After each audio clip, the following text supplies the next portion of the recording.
आज के दिन भी प्रभु का पवित्र उपस्थिति में हमको लेकर आया और सुंदर गीत के द्वारा प्रभु का महिमा करने के लिए कृपा मिला और भजन के द्वारा प्रभु ने हमारा प्रार्थना जीवन को और भी हमें अलर्ट कर दिया और प्रार्थना के द्वारा जीवन की सहायता लोगों में पहुंचाने में प्रभु ने सहायता किया। अभी उस प्रार्थना का एक और मौत की बात आपको बताना चाहता हूं, क्योंकि आपको मालूम है नए नियम की मंडली हमें प्रभु के उपस्थिति में प्रवेश होने के लिए एक ही मार्ग है, वो प्रभु यीशु मसीह। देखा क्या बोला? हमें प्रभु की उपस्थिति में प्रवेश होने के लिए एकमात्र मार्ग वो प्रभु यीशु मसीह है। हम प्रार्थना सुनते सुनते लोगों को लेकर प्रार्थना है मतलब प्रभु ने यूहन्ना 14:6 में कहा सत्य मार्ग और जीवन नहीं, मेरे बिना कोई भी पिता के पास, इसका मतलब पिता के पास पहुंचना या स्वर्ग में पहुंचना उसके लिए एकमात्र मार्ग प्रभु यीशु मसीह है। इसका मतलब क्या हो गया? हमारा प्रार्थना भी प्रभु यीशु मसीह में होते हुए होना चाहिए या प्रभु यीशु मसीह के नाम पर होना चाहिए। जो भी हम प्रार्थना करता है, स्वर्ग हमारा प्रार्थना सुनना है तो वो प्रभु यीशु मसीह के नाम से होना चाहिए, है ना। कई लोगों का प्रार्थना में कोई एड्रेस ही नहीं। अब मालूम है आपने अपना पूरा खबर चिट्ठी में लिखा परंतु एड्रेस नहीं लिखा, पोस्ट कर दिया, पहुंच जाएगा? नहीं पहुंचेगा, है ना। ऐसा अभी हमारा बहुत कुछ प्रार्थना में बहुत कुछ बोला, आमीन, पहुंच जाएगा? नहीं, एड्रेस सही नहीं, है ना। तो हमारा प्रार्थना कैसे होना चाहिए?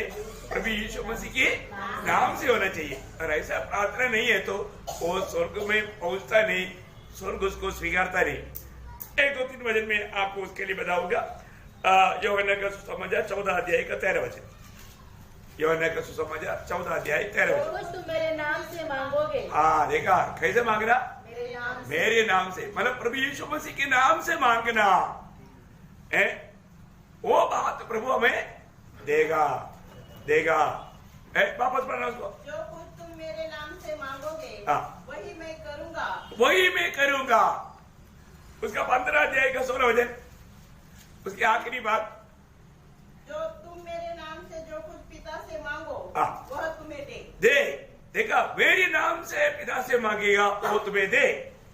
देखो, प्रभु में मुलाकात पाया वो लोग, प्रभु में चुनौती पाया वो लोग, हम जब प्रार्थना करेगा हम प्रभु यीशु मसीह के नाम से प्रार्थना करना। उसका 16 अध्याय का 23। उस दिन तुम मुझसे कुछ न पूछोगे, यदि तुम पिता से कुछ भी मांगोगे तो वो उसे मेरे नाम से तुम्हें देगा। मेरे नाम से तुम्हें देगा। बहुत बड़ी बात है। हमारे जीवन में हमारा आनंद पूरा आना है तो हमारा प्रार्थना सुना हुआ अनुभव चाहिए। लेकिन प्रार्थना सुनना है तो हम प्रभु यीशु मसीह के नाम पर प्रार्थना करना चाहिए, मांगना चाहिए ना। पुराने नियम में मतलब लोग यहोवा के नाम से मांगते थे ना। आपको मालूम है जब मूसा हमेशा प्रभु के साथ बात करने के टाइम पर मूसा का एक बिंदी था, जब निर्गमन उसका 33 अध्याय का 13 वचन। निर्गमन 33 का 13। और अब यदि मुझ पर तेरे अनुग्रह की दृष्टि हो तो मुझे अपनी गति समझा दे। देखिए, मूसा की एक प्रार्थना है, मुझे अपनी गति समझा दे या अपनी उस मार्ग को मुझको बता दे। बहुत बड़ी बात है। प्रभु मार्ग बताते बिना कौन जानेगा? प्रभु के मार्ग को प्रभु जानता है, कोई मनुष्य नहीं जान सकता, है ना। प्रभु ने इसलिए बोला ना, माना जैसे आकाश पृथ्वी से ऊंचा है उसी प्रकार मेरा मार्ग ऊंचा मार्ग है। यशायाह 55 का 7 वचन में हम लोग देखते हैं, आपको मालूम है। तो बहुत बड़ी बात है प्रियो, हमारे जीवन में प्रभु अपना मार्ग हमें बताना चाहिए, प्रभु का मार्ग को मालूम करना। ये पुराने नियम में भी मूसा का ये बिंदी था और प्रभु ने वो बिंदी सुना, है ना। क्योंकि आपको मालूम है प्रभु मार्ग किसको बताता? जब भजन संगीता 25 अध्याय उसके 12 वचन, वह कौन है जो यहोवा का भय मानता है? हाँ। उसे यहोवा उस मार्ग की शिक्षा देगा। देखा, उसको जो प्रभु का भय मानता है उसको प्रभु उस मार्ग का या यहोवा के मार्ग का शिक्षा देगा जो उसे चुनना चाहिए। हाँ, मतलब भक्त को ना भटकते हुए प्रभु का महिमा के मार्ग में प्रभु चलाएगा। प्रभु का भय मानने वालों को अपना मार्ग बता देगा। प्रयोग आज जो हम चलता है वो मार्ग प्रभु का मार्ग है क्या, या हमें अच्छा लगने वाला मार्ग है? ये मार्ग, ये सारी बात हमें प्रार्थना के द्वारा मालूम करके चलना भक्त का कर्तव्य है। प्रभु से मूसा ने प्रार्थना किया तो प्रभु ने क्या किया? जब 103 का 7 वचन, उसने मूसा को अपनी गति, हाँ, मूसा को अपना गति बताया, अपना मार्ग बताया। देखा प्रियो, जो वास्तव में प्रभु का मार्ग में चलना चाहता है उनको जरूर प्रभु अपना गिद्धि बताता है, अपना गिद्धि बताता है ना? बहुत बड़ी बात है। अपने जीवन में आत्मिक बात खास करके प्रभु के बात को, प्रभु के मार्ग को प्रभु प्रकट करते बिना हम अपने आप में, अपनी बुद्धि में वो नहीं समझ सकता। इसलिए नीति वचन में लिखा ना उसका 14 का बारे में, कभी एक मार्ग इंसान को हाँ अच्छा देख पड़ेगा, आखिर में क्या मिलेगा? हाँ, मृत्यु मिलेगा, मृत्यु मिलेगा। प्रयोग हमको ये बात को जानना है, प्रभु का मार्ग को। अभी प्रभु का मार्ग या प्रभु का मार्ग यीशु मसीह है, प्रभु का मार्ग यीशु मसीह है। यीशु मसीह को प्रकट करके मिलना ये हमारा सबसे बड़ा जरूरत बात है। यीशु मसीह को प्रकट करके मिलना ये हमारे जीवन के लिए सबसे बड़ा जरूरत बात है ना? एक बार प्रभु यीशु मसीह ने अपनी चेलों को पूछा, मनुष्य पुत्र के बारे में दुनिया लोग क्या कहता है? तो मतलब चेले लोगों ने बोला, जब मत्ती उसका 16 अध्याय का 14 वचन,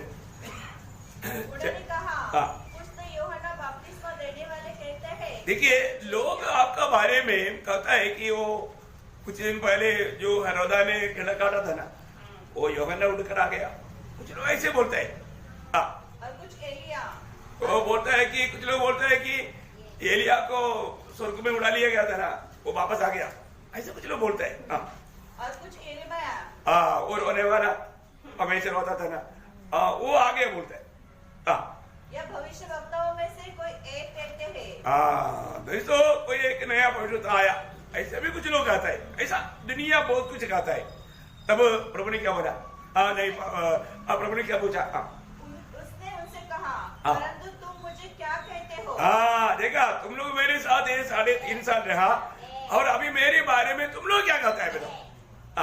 तब शिमोन पतरस ने उत्तर दिया, तू तो जीवित परमेश्वर का पुत्र मसीह है। वाह वाह वाह वाह वाह, देखा एकदम शिमोन पतरस यम्ब करके वो बोलता है, तुम जीवित परमेश्वर का पुत्र मसीहा है।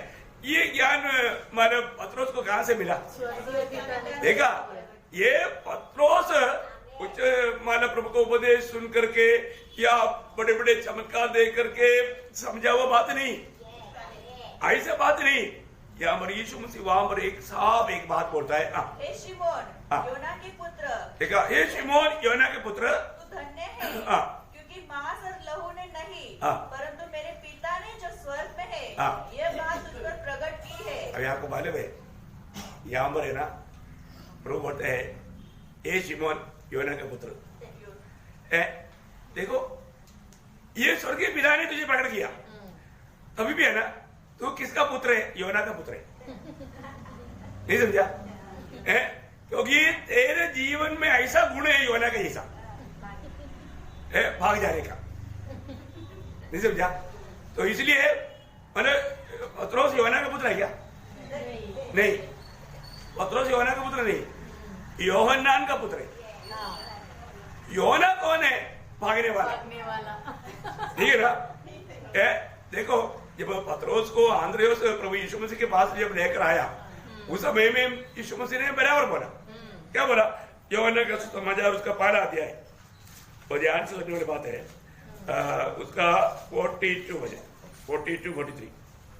वह उसे यीशु के पास लाया। यीशु ने उस पर दृष्टि करके कहा, तू यूहन्ना का पुत्र शमौन। देखा, तू किसका पुत्र है? यूहन्ना का पुत्र। यूहन्ना का पुत्र है। तो यूहन्ना का पुत्र है। और यहाँ पर क्या बोला? यूहन्ना का पुत्र। इवन जब यूहन्ना 21 अध्याय का 15 वचन में क्या लिखा? यीशु मसीह ने उसको क्या नाम बोल के बोला? यूहन्ना बोला, यूहन्ना का पुत्र, है ना। 16 में भी बोला यूहन्ना का पुत्र, 17 में भी बोला यूहन्ना का पुत्र, और तो इधर ही सिर्फ बोला यूहन्ना का पुत्र, क्योंकि तू ऐसा मांगने वाला है। तो ये सब जानने के बाद में भी है ना, तुझ में यूहन्ना का स्वभाव है। इधर बैठा हुआ कई लोगों का ऐसा स्वभाव है, क्या बोलेगा? यूहन्ना का पुत्र। इतना सब सुनने के बाद में भी भागेगा, प्रोग्राम पर नहीं चलेगा, उल्टा भागेगा। प्रियो, बहुत यूहन्ना का पुत्र यदि बैठा है, पुत्र और पुत्री है, तो इसलिए हमें प्रभु क्या बोलता है सुनना ध्यान से है। तो अभी यहां पर प्रभु बोलते हैं, यूहन्ना का पुत्र है, तुझको ये कौन प्रकट किया? मेरा स्वर्गीय पिता ने। ये एक बात है प्रियो, हमारे जीवन में स्वर्गीय पिता प्रकट करते बिना हमें ये प्रकाशन नहीं मिलेगा। आज हमको ज्यादा से ज्यादा मसीह को जानना हमारे जीवन का सबसे बड़ा कर्तव्य है ना। प्रभु यीशु मसीह की जानकारी, प्रभु जब यिर्मयाह ने भी में ऐसे एक वचन लिखा है, यिर्मयाह 11 अध्याय उसका 18 वचन, यिर्मयाह 11 अध्याय का 18 वचन। यहोवा ने मुझसे बताया और यह बात मुझे मालूम हो गई। देखा, प्रभु बताया इसलिए मालूम हुआ। प्रभु अगर नहीं बताता ये बात को नहीं मालूम होता। प्रभु की कोई भी बात प्रभु बताते बिना, प्रभु प्रकाश करते बिना कभी भी किसी को भी समझेगा नहीं, है ना। बहुत बड़ी बात है, प्रभु हमें बताता है। आपको मालूम है, जब पौलुस अपना जीवन का अनुभव में एक गवाही देता है ना, जब गलातियों का पत्र उसका 1 अध्याय उसका 15-16 वचन, गलातियों उसका 1 अध्याय का 15-16 वचन। परंतु परमेश्वर की जिसने मेरी माता की गर्भ ही से मुझे ठहराया और अपने अनुग्रह से बुला लिया, जब इच्छा हुई कि मुझ में अपने पुत्र को प्रकट करे। देखा, पिता को इच्छा हुआ मुझ में अपने पुत्र को प्रकट करे। देखा, तभी प्रकट हुआ। पिता ने पुत्र को प्रकट करके प्रेषित पौलुस को दिया। अगर हम लोग आज बहुत लोगों को ना ये ज्यादा प्रकाशन प्रभु में क्यों नहीं मिलता, पहली बात उनको लगता है कि मेरे को मालूम है सब, ऐसे ही घमंड रहता है। ऐसा घमंडियों को कभी भी प्रकाशन में उन्नति नहीं मिलेगा। हमारे जीवन में प्रयोग हमको हमेशा प्रभु प्रकट करते किसको करता मालूम है? मत्ती 11 अध्याय का 27 वचन। मत्ती 11 अध्याय का 27 वचन। मेरे पिता ने मुझे सब कुछ सौंपा है और कोई पुत्र को नहीं जानता, केवल पिता, और कोई पिता को नहीं जानता, केवल पुत्र, और वह जिस पर पुत्र उसे प्रकट करना चाहिए। देखा, पिता जिस पर प्रकट करना चाहे, इसका मतलब क्या है प्रियो? हमारे जीवन में मानव पुत्र को प्रकट करके मिलने के लिए पिता का इच्छा चाहिए। पिता चाहेगा तभी होगा, है ना। लूका में, लूका 10 अध्याय का 22 वचन पढ़ना, लूका 10 का 22। मेरे पिता ने मुझे सब कुछ सौंप दिया है और कोई नहीं जानता कि पुत्र कौन है, केवल पिता, और पिता कौन है यह भी कोई नहीं जानता, केवल पुत्र के, और वह जिस पर पुत्र उसे प्रकट करना चाहिए। देखा, अभी दोनों मतलब पिता पुत्र को प्रकट करता और पुत्र पिता को प्रकट करता। बहुत बड़ी बात है हमारे जीवन में। ये जो प्रकाशन जो है, अभी आपको मालूम है, मतलब पिता को पुत्र प्रकट करना है तो वो पिता का तुल्य होना चाहिए। Praise Lord. और पुत्र मतलब पिता पुत्र को प्रकट करने के लिए पुत्र पिता का तुल्य होना चाहिए, और मतलब पिता पुत्र को प्रकट करना है तो पुत्र का तुल्य होना चाहिए। मतलब तो ये परमेश्वर एक समान है। बहुत बड़ी बात है। ये बात को बहुत लोग सोचते हैं पुत्र बोलेगा तो थोड़ा छोटा है, ऐसा है क्या? नहीं। तो ये परमेश्वर का भेद बहुत गंभीर है प्रियो, बहुत लोग उस बात को नहीं समझ सकता है ना।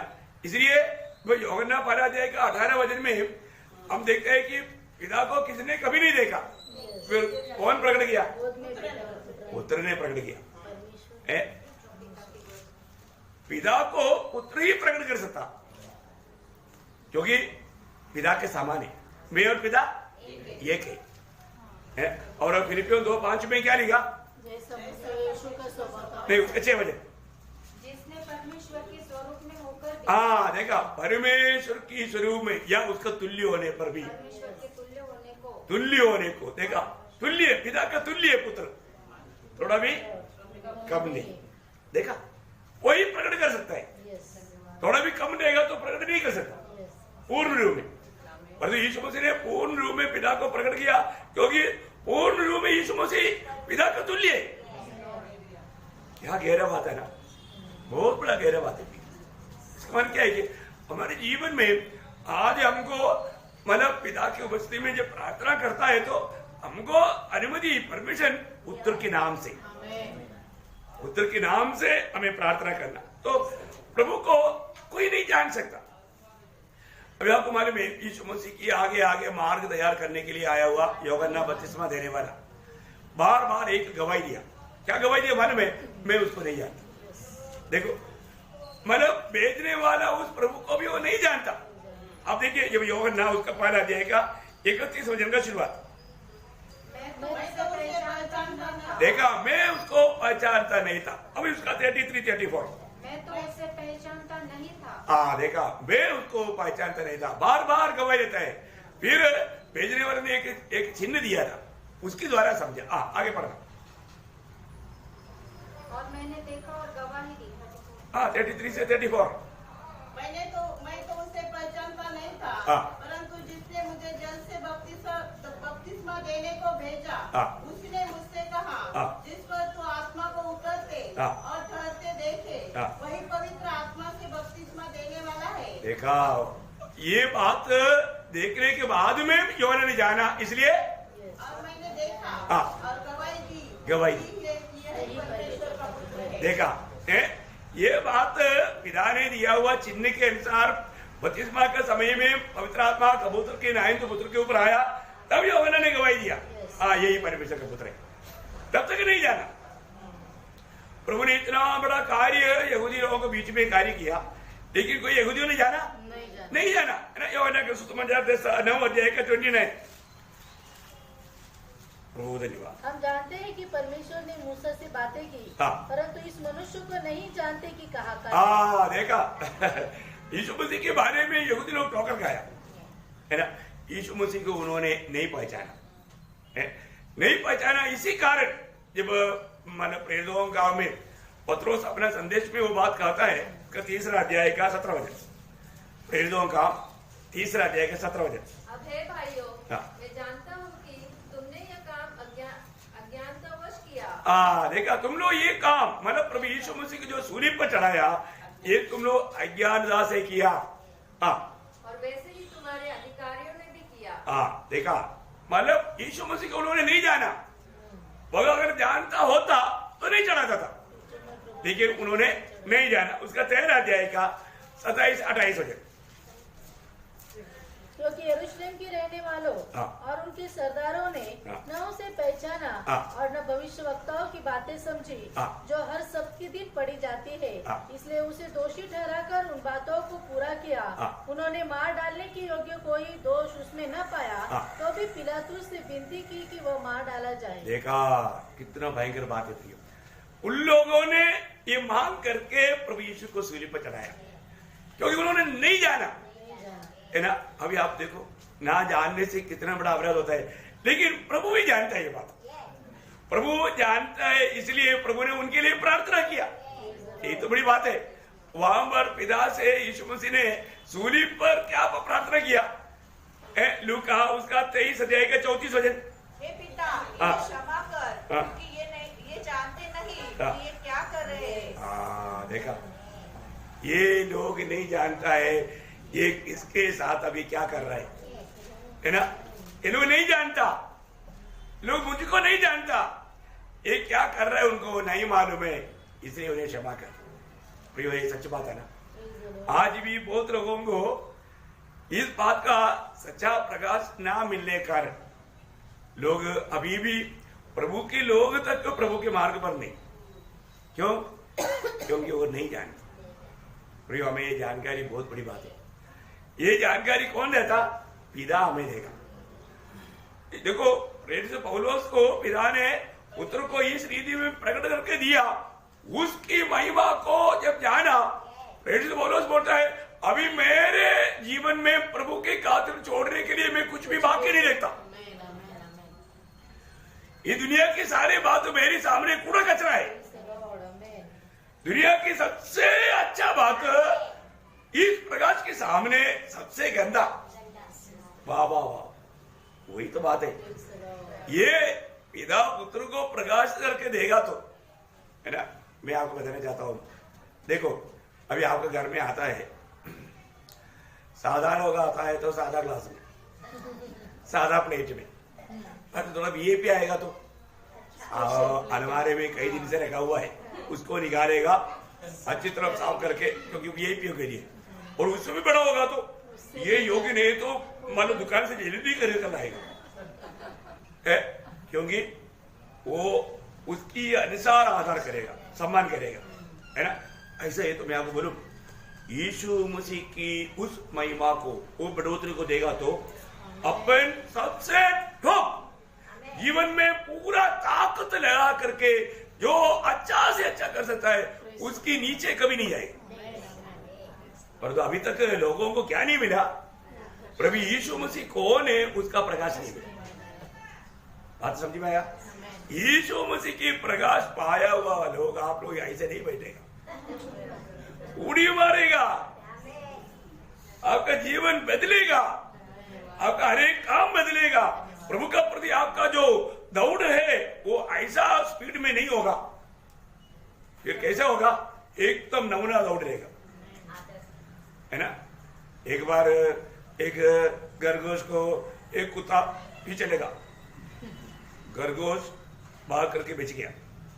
तो वो कुत्ते को बाकी कुत्ते लोगों ने मतलब उसको मजाक उड़ाया, तो बोला तू बहुत बड़ा होशियार बोलता है, बहुत बड़ा तेज बोलता है, लेकिन तुझे वो पकड़ में नहीं आया। उसने बोला, क्या बोला मालूम है? वो तो अपना जान बचाने के लिए भाग रहा था, मैं दूसरों को खाने के लिए भाग रहा था।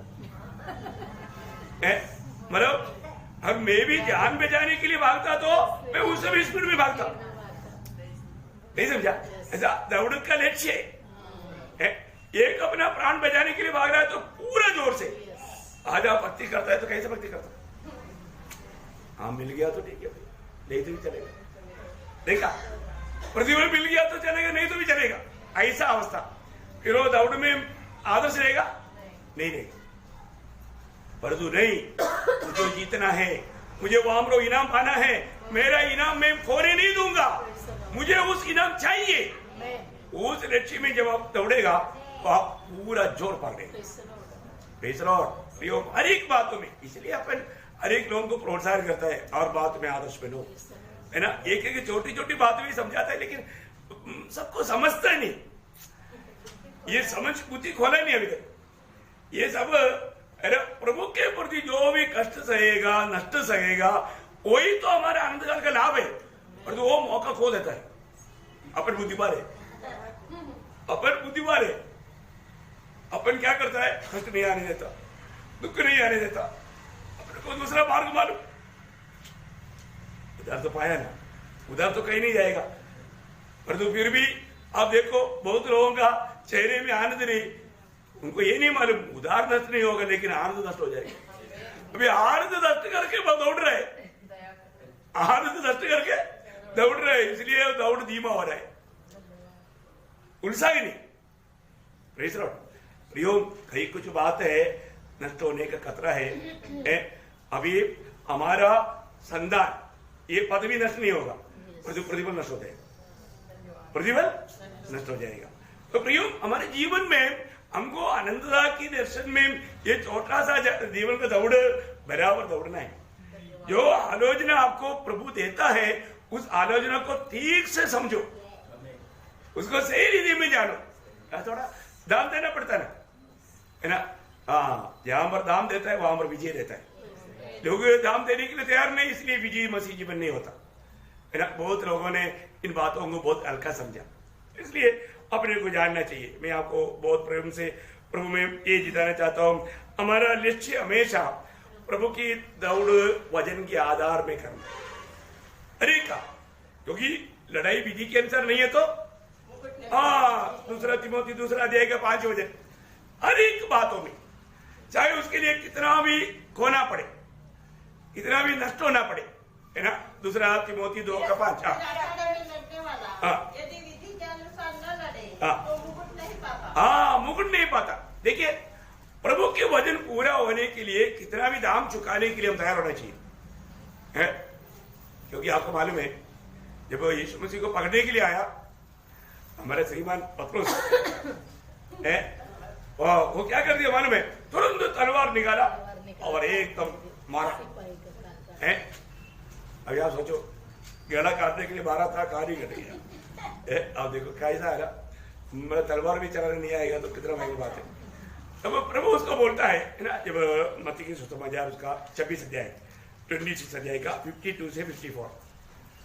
यीशु ने उससे कहा, अपनी तलवार म्यान में रख ले, क्योंकि जो तलवार चलाते हैं वे सब तलवार से नष्ट किए जाएंगे।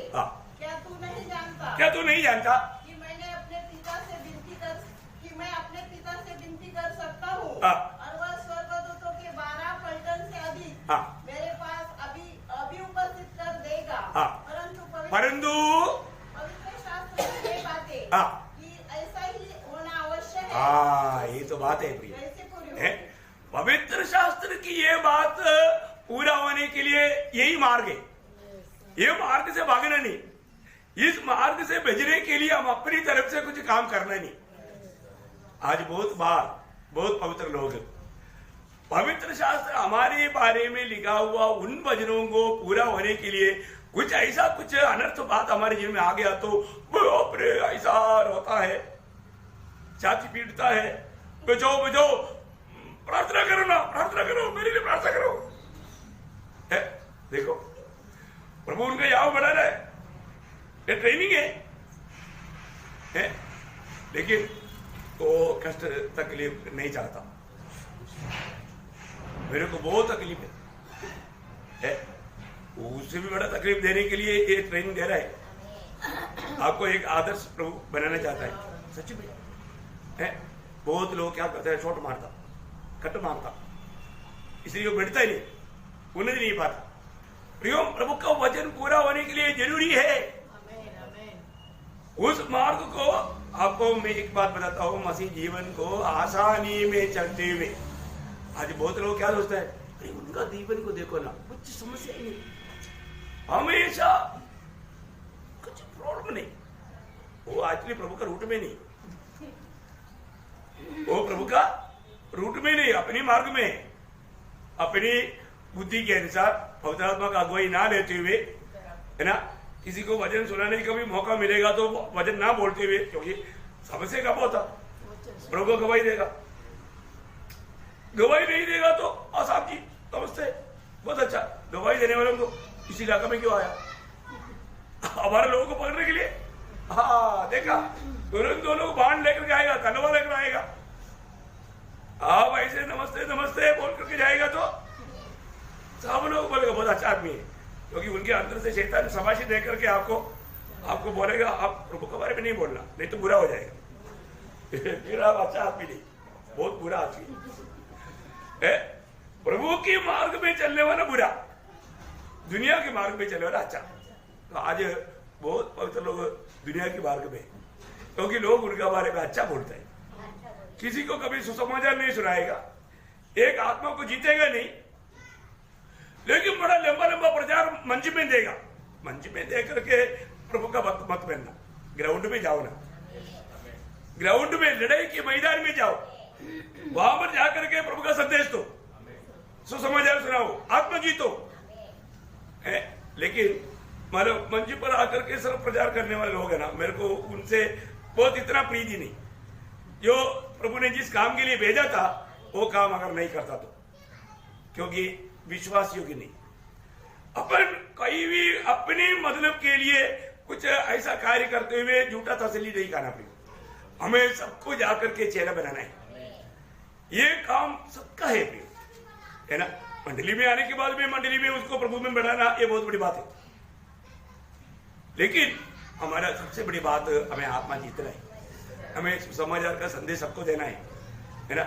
मतलब इतना उम्र का करीब 96 साल उम्र का मतलब यूहन्ना को पतमोस टापू में बिक्री के लिए भेजा क्या? नहीं ना, वो उस टाइम पर भी लोगों को सुसमाचार सुनाता था। आप देखो जो भी मिलता उनको प्रभु का वचन देता, और इसलिए बोला प्रभु का वचन और यीशु मसीह का गवाही, यीशु मसीह का गवाही देता था। ये गवाही नहीं देगा तो पतमोस नहीं जाना था। यीशु मसीह के गवाही देने वालों को पतमोस का अनुभव आएगा, लेकिन लोग पतमोस से डरता है। पतमोस का अनुभव में नहीं मिलेगा तो प्रभु के आगमन की वो प्रकाश आपको नहीं मिलेगा। प्रभु के दोबारा आगमन की वो प्रकाश पाने के लिए पतमोस का अनुभव चाहिए ना। लोग बोलता है क्रूस बिना मुकुट पहनना चाहता हूं, प्रियो क्रूस बिना मुकुट नहीं है, क्रूस लेकर के चलना है।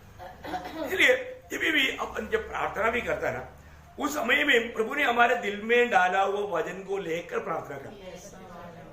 वो प्रार्थना में प्रभु का अधिक महिमा होता है, उसमें अधिक प्रभु का सम्मान है।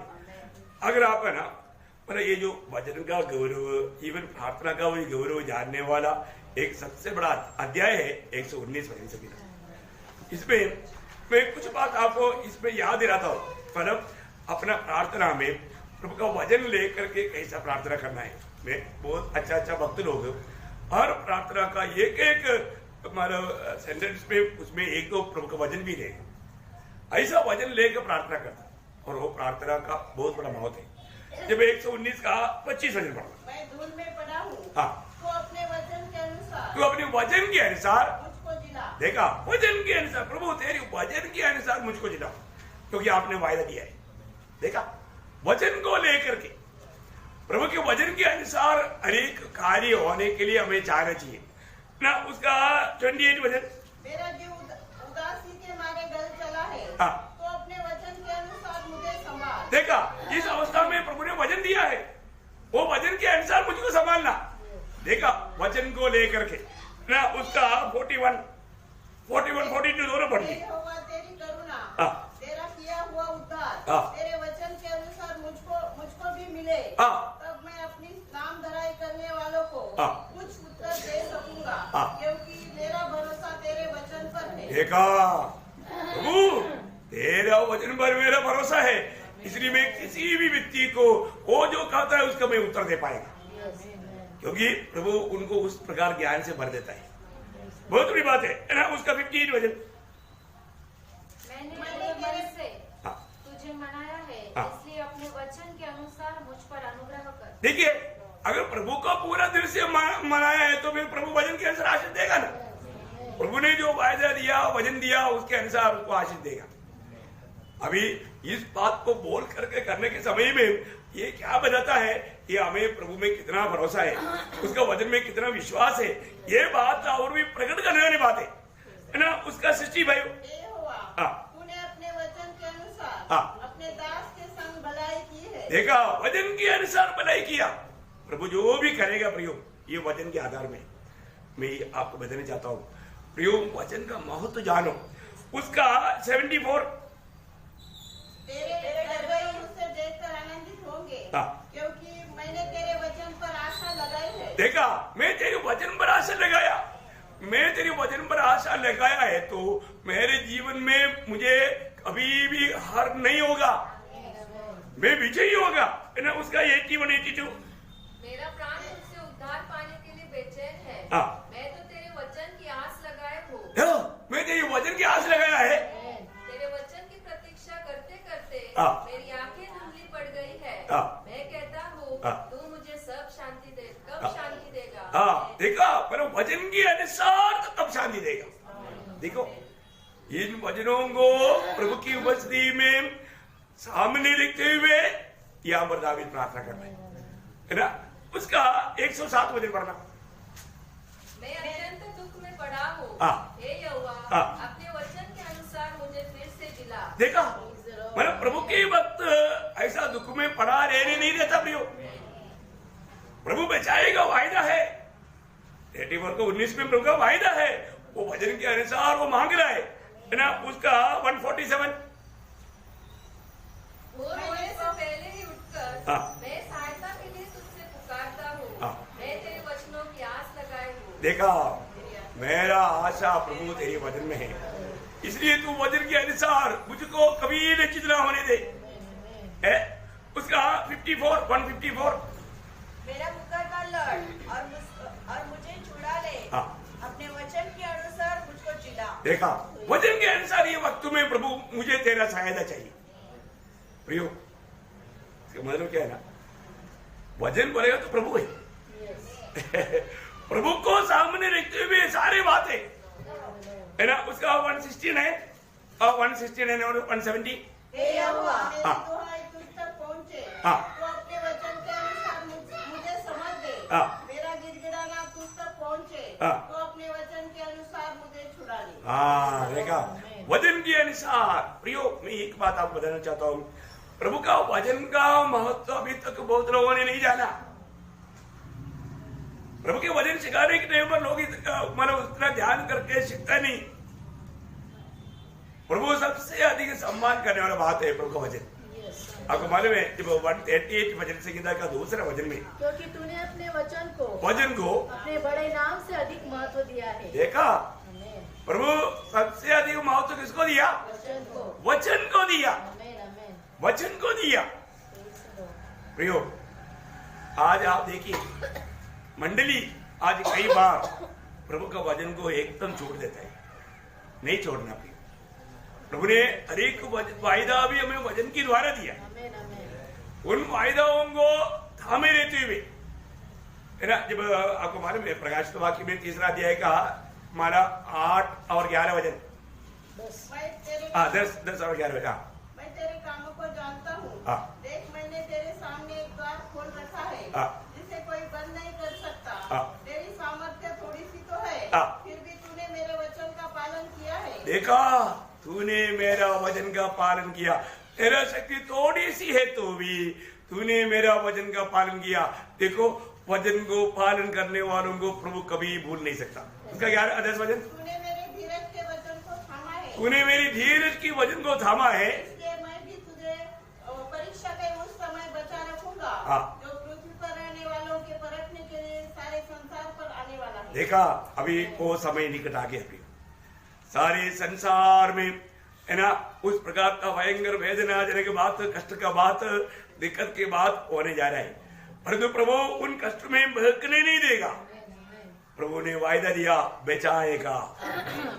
प्रियो, हमें कोई डरने की जरूरत नहीं। कुछ भी कहीं भी होने दो। मिट्टी मृत्यु नीचे जा रहा है, मकान गिर रहा है, मतलब बड़े बड़े तूफान हो रहा है, भूकंप हो रहा है, बाढ़ चल रहा है, बीमारियां बढ़ रहा है, लड़ाई के बारे चर्चा ज्यादा सुनाई दे रहा है। डरना नहीं। ये सारे बात दुनिया भर में होते रहेगा, परंतु प्रभु का जन को प्रभु लेकर जाएगा। ऐसा कोई वादा आने से पहले प्रभु हमको लेकर के जाएगा। कितना बेहतर बात है, बहुत बड़ी बात है। देखो, हमारे जीवन में एक सत्य चेतावनी है। हमारा कर्तव्य क्या है?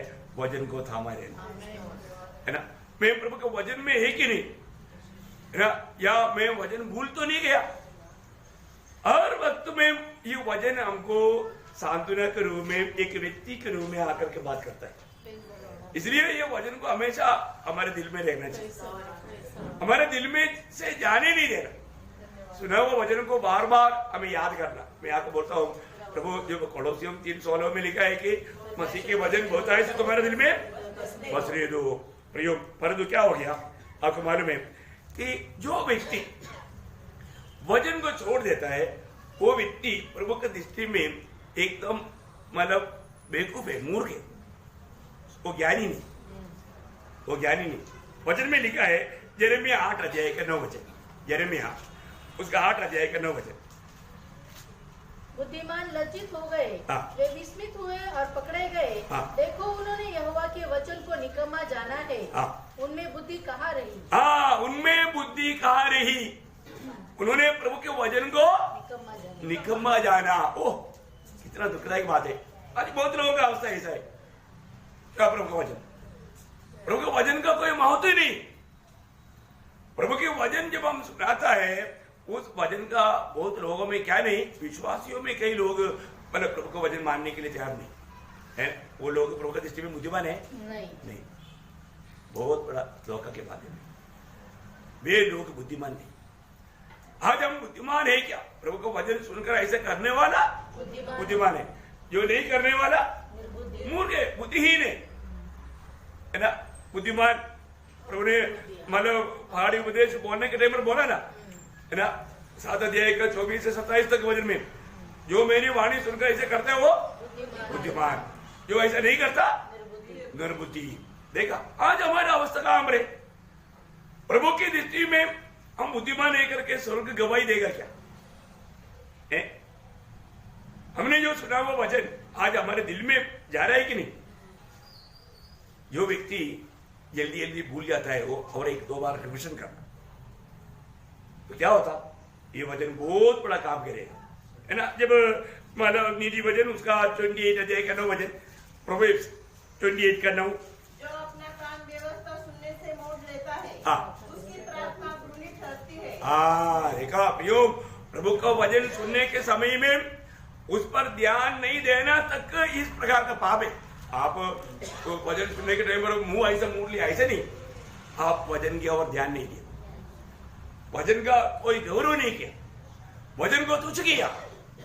वो व्यक्ति जब प्रभु की उपस्थिति में प्रभु को वचन सुनने के समय में दिल लगा करके, मन लगा करके वो जो वचन नहीं सुनता, तो उनका बारे में प्रभु बोलता है उसका प्रार्थना तक प्रभु को घृणित करता है। इसका मतलब आज हमारा अपा पिता खाता है तो प्रभु सुनना है, तो प्रभु पक्का देखता है कि मेरा वचन सुनने के टाइम पर इसने सुना क्या,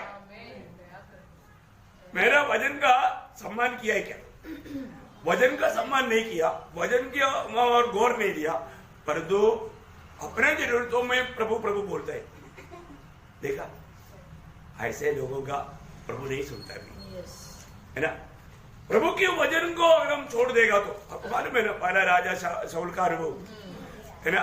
पहला राजा शाऊल का अनुभव क्या है? जब पहला शमूएल 15 अध्याय उसका 23 वचन का भी पाठ पढ़ा, तूने जो यहोवा की बात को तुच्छ जाना, हाँ। इसलिए उसने तुझे राजा होने के लिए तुच्छ जाना है। हाँ, देखा, तूने प्रभु का वचन को तुच्छ जाना, उसका 26 भी पढ़िए, पहला शमूएल 15 का 26। शमूएल ने शाऊल से कहा, हाँ, मैं तेरे साथ न लौटूंगा, हाँ। क्योंकि तूने यहोवा की बात को तुच्छ जाना है। हाँ, देखा, यहोवा के बात को तुच्छ जाना, इसलिए और यहोवा ने तुझको इस्राएल का राजा होने के लिए तुच्छ जाना है। तुच्छ जाना बोले का मतलब तेरा पत्ता कट गया, तेरा पत्ता कट गया, अभी तू प्रभु तेरे साथ रह करके काम नहीं करेगा।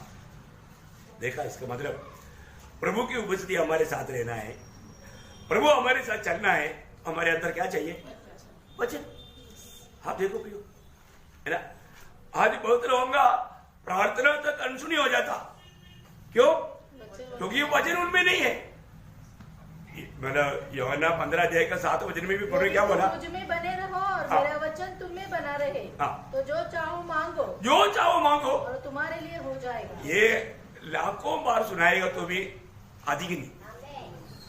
प्रियो, जो भी हमारा प्रार्थना स्वर्ग सुनना है तो हम प्रभु में और प्रभु का वचन हम में। क्लियर गारंटी से प्रभु बोलता है तुम जो भी मांगो तुझे मिलेगा। अब इससे बढ़कर क्या चाहिए, है ना? इससे बढ़कर क्या चाहिए? देखो, आज यहाँ पर प्रभु का वचन सुनने के टाइम पर ये वचन जो भी दर्पण के सामने हमारा अवस्था क्या है?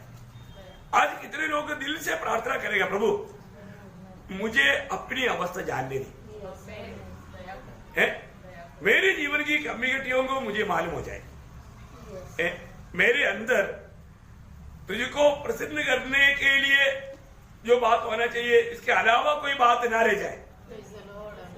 Praise Lord. और ऐसा दिल हमारा है, उस दिल में प्रभु का वचन बोलता है, इसे बसेगा। बहुत ऐसे बसेगा। बहुत अनमोल बातें। आज बहुत लोगों का जीवन में क्या है, उनके दिल में प्रभु का वचन को कोई स्थान नहीं है ना। हम कुछ वचन ऐसा बयान करके बता दिया, उसमें काफी नहीं पियो। ये वचन जीवित होकर के हर अवस्था में हमारे साथ बात करने वाला अनुभव चाहिए। हर परिस्थिति में ये वचन आपसे बात करेगा, और जब भी आप प्रभु के साथ भी बात करेगा तो ये वचन लेकर के बात करना। उस प्रार्थना में बहुत गौरव है। Praise Lord. तो मैं प्रभु को बहुत धन्यवाद देता हूँ। प्रभु ने हमें मालूम कि इस अनुभव दिया है, इसलिए मालूम अगर हम अपने आप को प्रभु को नहीं सौंपा तो फिर हमारे जीवन का जो भी हम प्रभु को कुछ करके कुछ करना चाहता है तो प्रभु स्वीकारेगा नहीं। अपने जीवन संपूर्ण निधि में मैंने प्रभु को मैं अपने आप को समर्पण किया है क्या? ऐसा है तो निश्चय हो व्यक्ति का हर अवस्था में प्रभु उसको साथ देगा। अपने जीवन में पार करना चाहिए। आज सही में मैंने अपने आप को प्रभु को सौंपा ही क्या? प्रभु मैं मेरा नहीं, मैं तेरा है, और सिर्फ मैं तेरी इच्छा पूरा करने के लिए मैं दिल से चाहता हूं। ऐसे जो भी व्यक्ति बोलेगा प्रभु का दिल में बहुत आनंद है। ऐसा एक ही व्यक्ति को प्रभु अभी भी ढूंढ रहा है। ऐसा एक ही व्यक्ति प्रभु को मिल गया तो प्रभु अपने महिमा के लिए इस्तेमाल करेगा। कितना अच्छा बात है प्रिय। तो इसलिए आज भी हमें प्रार्थना में ये बात को समझना है। आज भी मैं प्रार्थना में आया तो प्रभु ने मेरा प्रार्थना सुना किया। मैंने बहुत से बातों के लिए प्रार्थना किया है ना, बहुत लोगों के लिए प्रार्थना किया। उनके जीवन में प्रभु ने कार्य किया करके हमारे दिल में गवाही है क्या? ये गवाही हमारे में चाहिए। प्रभु में हम करने वाला कोई भी काम व्यर्थ नहीं जाएगा प्रिय, उसका प्रतिफल है। लेकिन प्रभु का तराजू में तोल करके प्रतिफल है, उसमें कमी नहीं पाया जाना चाहिए। तो हमारा पूरा परिश्रम में हमें पूरा पूरा प्रतिफल मिलेगा। इसलिए योग प्रार्थना किया, दुगुना सामर्थ पाया, दुगुना आशीष पाया। प्रार्थना हमेशा हमें दुगुना आशीष लेकर आता है। इसलिए एक प्रार्थना मनुष्य बनो, प्रभु का अति प्रिय बनो, प्रभु के मतलब साथ चलते रहो। प्रभु के साथ चलने वाले जीवन ही प्रार्थना जीवन है ना। उसको बोलते हैं निरंतर प्रार्थना, क्योंकि प्रभु के साथ हमेशा बातचीत। जो व्यक्ति प्रभु के साथ निरंतर रहता है वो व्यक्ति बहुत धन्य है, क्योंकि वो हमेशा प्रार्थना में, निरंतर प्रार्थना में प्रभु के साथ बात करते रहना, ये अच्छा गुण डालना। तो इन वचनों के द्वारा सबको आशीष दे, प्रभु को महिमा मिले। आमीन।